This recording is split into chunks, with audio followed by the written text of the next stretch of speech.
हरे कृष्णा, राधे राधे। हम विचार करके देखते हैं तो स्पष्ट होता है कि केवल मनुष्य ही परमात्म प्राप्ति का साधक है। जैसे बाल्यावस्था में ब्रह्मचार्य आश्रम है, वह केवल पढ़ाई के लिए है। इसी तरह से 84 लाख योनियों में मनुष्य शरीर ब्रह्म विद्या के लिए हैं। केवल ब्रह्म विद्या की पढ़ाई के लिए ही मनुष्य शरीर है, क्योंकि और जगह इसका मौका नहीं है। ना वह योग्यता है, ना कोई अवसर है। अन्य योनियों में विवेक नहीं होता। देवताओं में समझने की ताकत है, परंतु वहाँ भोग बहुत है। भोगी आदमी परमात्मा में नहीं लग सकता। जहाँ भी देखो, ज़्यादा धनी आदमी सत्संग में नहीं लगते। जो बहुत गरीब हैं, जिनके पास खाने पीने को नहीं है, वे भी सत्संग में नहीं लगते हैं। उन्हें रोटी कपड़े की चिंता रहती है। उसी तरह नरकों के जीव बहुत दुखी हैं। बेचारे, उनको तो अवसर ही नहीं है। देवता लोग भोगी हैं, उनके पास बहुत संपत्ति है, वैभव है, पर वे परमात्मा में नहीं लगते, क्योंकि सुख भोग में लगे हुए हैं, वही उलझे हुए हैं। तो मनुष्य शरीर ऐसा बीच का है जो परमात्मा की प्राप्ति में लग सकता है। उसमें योग्यता है, भगवान ने अधिकार दिया है। मनुष्य शरीर की महिमा बहुत ज़्यादा है, देवताओं से भी अधिक है। देवताओं का शरीर हमारी अपेक्षा बहुत शुद्ध होता है। हम लोगों का शरीर बड़ा गंदा है, जैसे कोई सूअर हो और वह मैले से भरा हुआ हो। यदि वो हमारे पास आता है तो उसको छूने का मन नहीं करता, दुर्गंध आती है। ऐसे ही हम लोगों के शरीर से देवताओं को दुर्गंध आती है। इतना दिव्य शरीर है उनका। हमारे शरीर में पृथ्वी तत्व की प्रधानता है, देवताओं के शरीर में तेजस तत्व की प्रधानता है। परंतु परमात्मा की प्राप्ति का अधिकार जितना मनुष्य शरीर को मिलता है, इतना उनको नहीं मिलता। इस वास्ते मनुष्य शरीर की महिमा है। उत्तरकांड में श्री काकभूषुंडी जी से गरुड़ जी प्रश्न करते हैं कि सबसे उत्तम देह कौन सा है, तो कहा मनुष्य शरीर सबसे उत्तम है।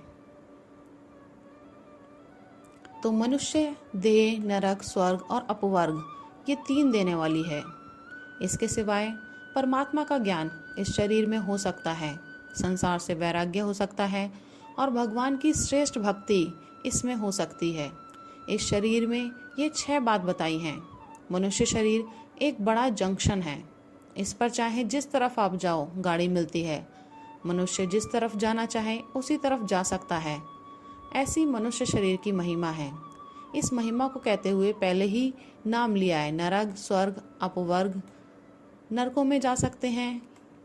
मनुष्य शरीर ऐसा है जिसमें नरक मिल सकते हैं, तो यह निंदा हुई। इससे तत्व क्या निकला? ऊंची से ऊंची और नीचे से नीचे चीज मिल सकती है इस मानव शरीर से। यह महिमा है। वास्तव में महिमा है शरीर के सदुपयोग की।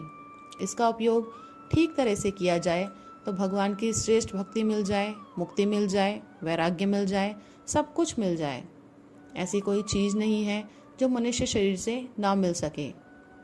गीता में आया है, जिस लाभ की प्राप्ति होने के बाद कोई लाभ शेष न रहे, मानने में भी नहीं आ सकता कि इससे बढ़कर कोई लाभ होता है, और जिसमें स्थित होने पर वह दुख से भी विचलित नहीं किया जा सकता। किसी कारण शरीर के टुकड़े टुकड़े किए जाएं तो टुकड़े करने में भी आनंद है, शांति है, मस्ती है, उससे वह विचलित नहीं हो सकता। उस सुख में कमी नहीं आ सकती। इतना आनंद होता है कि दुख वहाँ रहता ही नहीं। ऐसी चीज़ प्राप्त हो सकती है मानव शरीर से। मनुष्य शरीर की ऐसी महिमा तत्व प्राप्ति की योग्यता होने के कारण से है। मनुष्य शरीर को प्राप्त करके ऐसे ही तत्व की प्राप्ति होती। भोग कहाँ नहीं मिलेंगे। सुअर है, इनके साथ एक साथ 10-12 बच्चे होते हैं। अब 1-2 बच्चे पैदा कर लिए तो क्या कर लिया? कौन सा बड़ा काम कर लिया? धन कमा लिया तो कौन सा बड़ा काम कर लिया?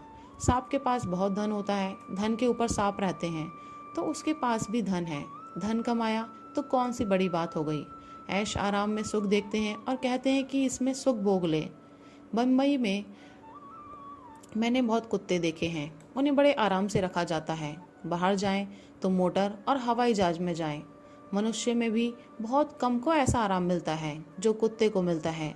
भाग्य में है तो कुत्तों को भी मिल जाएगा, कौन सा काम बाकी रह जाएगा?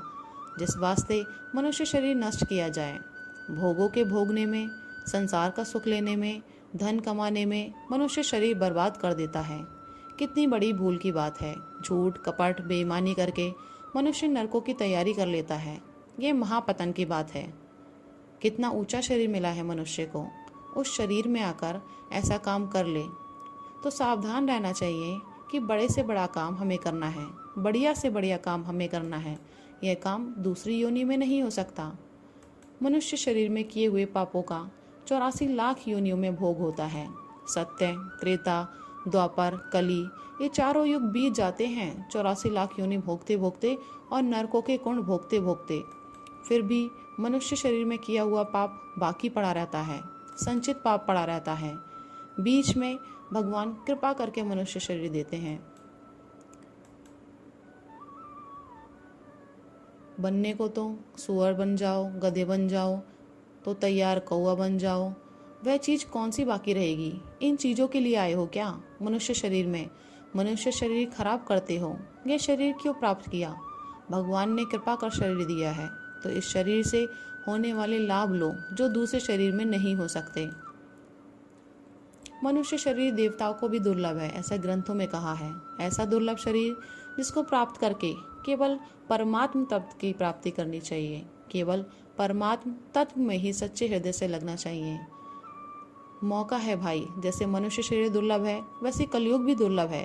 सतयुग, त्रेता, द्वापर में समय चला जाता है। जितना मौका कलयुग में मिलता है उतना अन्य युग में मौका नहीं मिलता। उस कलयुग को प्राप्त करके भोगों में लग गए अथवा पापों को करने में लग गए, अन्याय करने में लग गए। शास्त्र की दृष्टि से अन्याय हम भी विचार करके देखें तो अन्याय, लौकिक दृष्टि से अन्याय लोग देख लें तो शर्म आए। ऐसे ऐसे कामों के बीच में लग जाए मनुष्य शरीर प्राप्त करके, कितनी हानि की बात है। तो हम क्या करें? आज दिन हुआ सो हुआ, गलती हुई सो हुई। आज से ही दृढ़ निश्चय कर लो कि समय बर्बाद नहीं करेंगे, पाप व अन्याय नहीं करेंगे। जल्दी से जल्दी तत्व की प्राप्ति कैसे हो, कैसे बोध हो, कैसे उस परमात्मा से प्रेम हो।